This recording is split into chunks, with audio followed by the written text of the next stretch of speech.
السلام علیکم ورحمۃ اللہ وبرکاتہ۔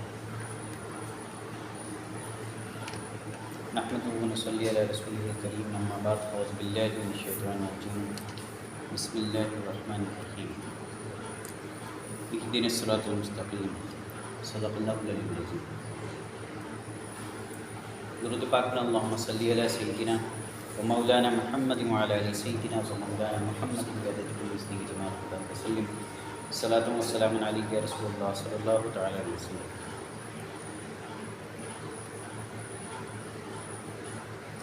حدیث کی کچھ مخصوص کتابیں جو مشہور ہیں، قرآن پاک کے بعد بخاری شریف، مسلم شریف، پھر اس کے بعد ترمذی شریف، سنن ابو داؤد، سنن ابن ماجہ، اور اس کے بعد پھر مشکات شریف کا نام آتا ہے۔ مشکات شریف کی دوسری حدیث پاک ہے جو ہم بیان کرنے جا رہے ہیں۔ حضرت عمر بن خطاب رضی اللہ تعالیٰ عنہ، عمر فاروق اعظم، وہ بیان کرتے ہیں کہ ایک روز رسول اللہ صلی اللہ علیہ وسلم کی بارگاہ میں حاضر تھے، تمام صحابہ کرام بھی حاضر تھے، کہ اسی درمیان ہمارے درمیان ایک شخص آیا جس کے کپڑے بہت ہی زیادہ سفید تھے اور انتہائی کالے بال تھے، تو اس پر سفر کے آثار نظر آتے تھے، نہ ہم اس میں سے کوئی اس کو پہچانتا تھا، حتیٰ کہ وہ دو زانو ہو کر نبی کریم صلی اللہ علیہ وسلم کے سامنے بیٹھ گیا اور اس نے اپنے دونوں ہاتھ اپنے رانوں پر رکھ لیے۔ اب پہلے ریگستان کا عالم، اگر کوئی قریب کا ہوتا شخص تو پہچاننے میں آ جاتا، اور اگر کوئی سفر کر کے آیا تھا تو سفر کے اثر دکھنا چاہیے تھا کہ بھئی ایک دم چٹے سفید کپڑے اور کالے کالے بال، تو اس سے صحابہ کرام حیرت میں تھے کہ یار یہ شخص نہ تو ہم اسے پہچان پا رہے ہیں اور نہ ہی یہ ہم میں سے ہے، تو یہ ہے کون؟ پھر نبی کریم صلی اللہ علیہ وسلم کی بارگاہ میں آ کر کے وہ اتنا قریب بیٹھے کہ جیسے ہم اتحیات پڑھتے ہیں، قاعدے میں بیٹھتے ہیں، تو ایسے ہی وہ نبی کریم صلی اللہ علیہ وسلم کے سامنے بیٹھے اور اپنے گھٹنوں سے گھٹنے نبی کریم صلی اللہ علیہ وسلم سے ملا دیے اور پھر دو زانوں ہو کے بیٹھ گئے، تو سب کو حیرت تھی۔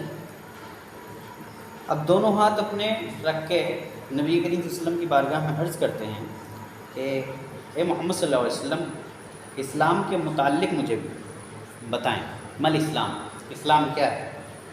تو آپ صلی اللہ علیہ وسلم نے ارشاد فرمایا کہ اسلام یہ ہے کہ تم گواہی دو کہ اللہ کے سوا کوئی معبود نہیں۔ پہلی چیز کیا ہے؟ لا الہ الا اللہ محمد رسول اللہ، اس کی گواہی دیں کہ اللہ کے سوا کوئی معبود نہیں اور محمد صلی اللہ علیہ وسلم اللہ کے رسول ہیں، پہلی چیز ہے۔ پھر اور یہ کہ نماز قائم کرو، دوسری چیز کیا ہے؟ نماز قائم کرو۔ پھر تیسری چیز کیا ہے کہ زکوٰۃ ادا کرو۔ چوتھی چیز یہ ہے کہ رمضان جب آ جائے تو اس کے روزے رکھو۔ اور پانچویں چیز یہ ہے کہ اگر استطاعت ہو، یعنی اللہ تبارک و تعالیٰ نے تمہیں طاقت دی ہو تو تم حج بھی کرنے جاؤ۔ یہ 5 چیزیں ہوں گی، اسلام کی بنیادی چیزیں 5 ہو گئی۔ اس کے بعد میں ان شخص نے کہا کہ یا رسول اللہ آپ نے سچ فرمایا۔ اب اس پہ حضرت عمر فاروق اعظم عرض کرتے ہیں کہ ہمیں تعجب ہوا کہ سوال بھی کرتا ہے اور تصدیق بھی کرتا ہے، یعنی میں سوال بھی کروں کہ یہ بتا دیجئے اور اس کے بعد میں آپ اگر جواب دے دیں اس کے بعد میں یہ کہوں کہ ہاں آپ نے صحیح کہا، تو عجیب بات ہے نا، ایک تو سوال بھی کیا اس کے بعد اس کی تصدیق بھی، تو تعجب ہوا۔ پھر وہ آپ سے پوچھتا ہے کہ ایمان کے بارے میں مجھے بتائیں، ایمان، ایمان کیا ہے؟ تو آپ صلی اللہ علیہ وسلم نے ارشاد فرمایا کہ ایمان یہ ہے کہ تم اللہ پر، کس پر؟ اللہ پر، اس کے رسولوں پر، اس کے فرشتوں پر، اس کی کتابوں پر، اس کے رسولوں پر اور یوم آخرت پر ایمان لاؤ، اور تم تقدیر کے اچھا اور برا ہونے پر ایمان لاؤ۔ کتنی چیزیں ہو گئی؟ اللہ پر ایمان لانا ہے نا، اس کے فرشتوں پر ایمان لانا ہے، اس کی کتابوں پر ایمان لانا ہے، اس کے رسولوں پر ایمان لانا ہے، آخرت کے دن پر ایمان لانا ہے، اور تقدیر کے اچھا اور برا ہونے پر ایمان لانا ہے، اور مرنے کے بعد اٹھنے پر ایمان لانا ہے۔ کتنی چیزیں ہوئی ہیں؟ 7 چیزیں، ٹھیک ہے۔ انہوں نے پھر یہی کہا، آپ نے سچ فرمایا۔ پھر ہمیں تعجب ہوا کہ سوال کرتا ہے اور تصدیق بھی کرتا ہے، اوتھینٹسٹی بھی دیتا ہے۔ اس کے بعد میں پھر عرض کیا کہ مل احسان، کہ احسان کیا ہے؟ تو نبی کریم صلی اللہ علیہ وسلم نے ارشاد فرمایا کہ تم اللہ کی عبادت اس طرح کرو کہ گویا کہ تم اسے دیکھ رہے ہو۔ اگر یہ نہ ہو سکے تو کم سے کم یہ سوچو کہ وہ تمہیں دیکھ رہا ہے۔ یہ کیا ہے؟ احسان۔ یعنی عبادت کرنے کی آپ کی سچویشن یہ ہونی چاہیے کہ میں اللہ کو دیکھنے آیا ہوں، اس کا دیدار کرنے کے لیے آیا ہوں۔ اگر یہ نہ ہو سکے تو کم سے کم یہ سوچو کہ اس کی بارگاہ میں آیا ہوں کہ وہ مجھے دیکھ رہا ہے۔ تو جب یہ کہا تو انہوں نے پھر کہا کہ سچ فرمایا۔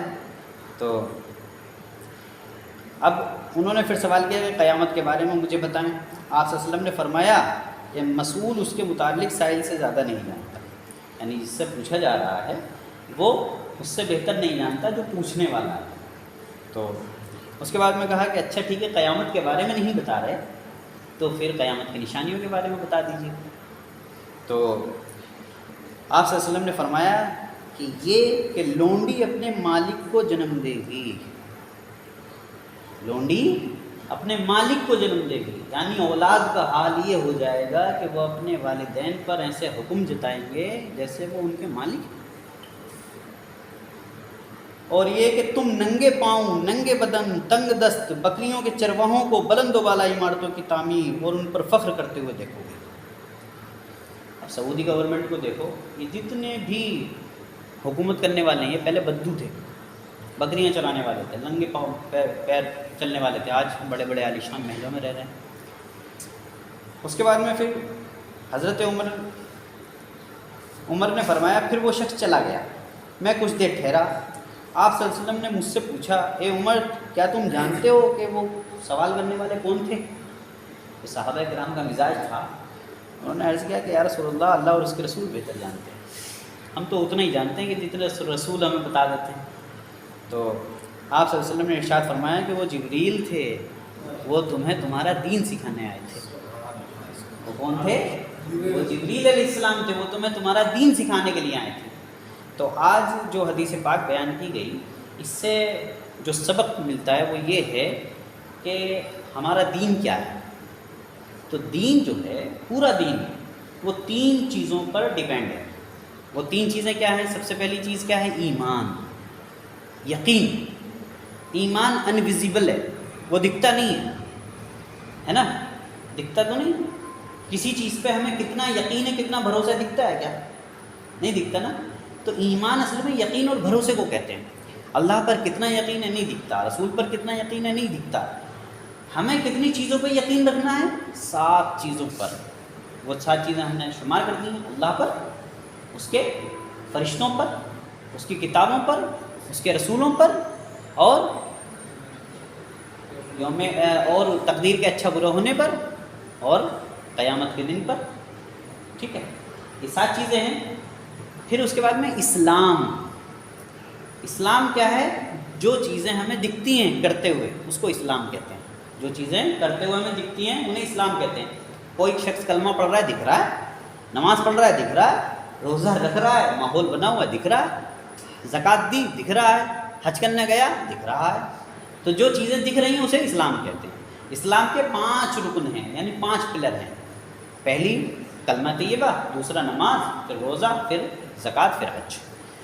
اس کے بعد میں پھر احسان ہے۔ احسان کیا ہے؟ تم عبادت ایسے کرو کہ گویا اس کو دیکھ رہے ہو، یہ نہ ہو سکے تو ایسے کرو کہ وہ تمہیں دیکھ رہا ہے۔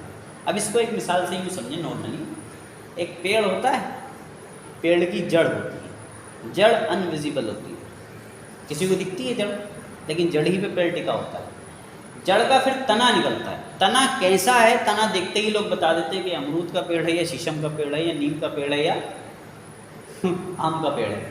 تو تنے سے نہ پتہ چلتا ہے۔ ایسے ہی مسلمان ہی کیسا ہے؟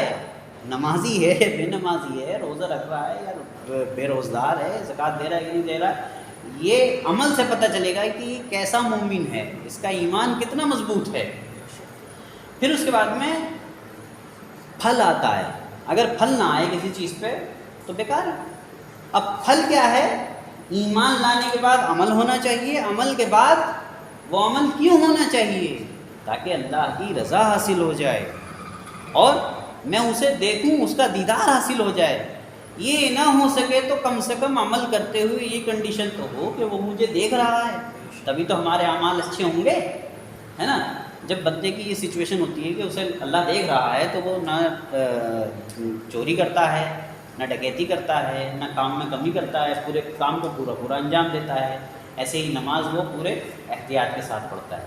تو دین ہمارا 3 چیزوں کے کمپلیٹیشن کا نام دین ہے نا۔ صرف اسلام کے نام دین نہیں ہے، اسلام تو ایک پارٹ ہے، ایسے ہی ایمان ایک پارٹ ہے نا، پھر احسان ایک پارٹ ہے۔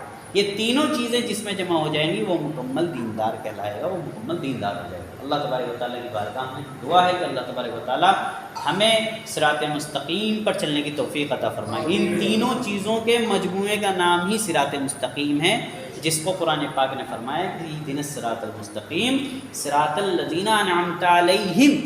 ان تینوں چیزوں پر وہی عمل کر سکتا ہے جس پر اللہ کا انعام ہوا ہو۔ تو اے اللہ ہمیں سیدھے راستے پر چلا، ان لوگوں کے راستے پر چلا جن پر تیرا انعام ہوا۔ اللہم ربنا تقبل منا انک انت السمیع العلیم وتب علینا انک انت التواب الرحیم وما علینا الا البلاغ۔ السلام علیکم۔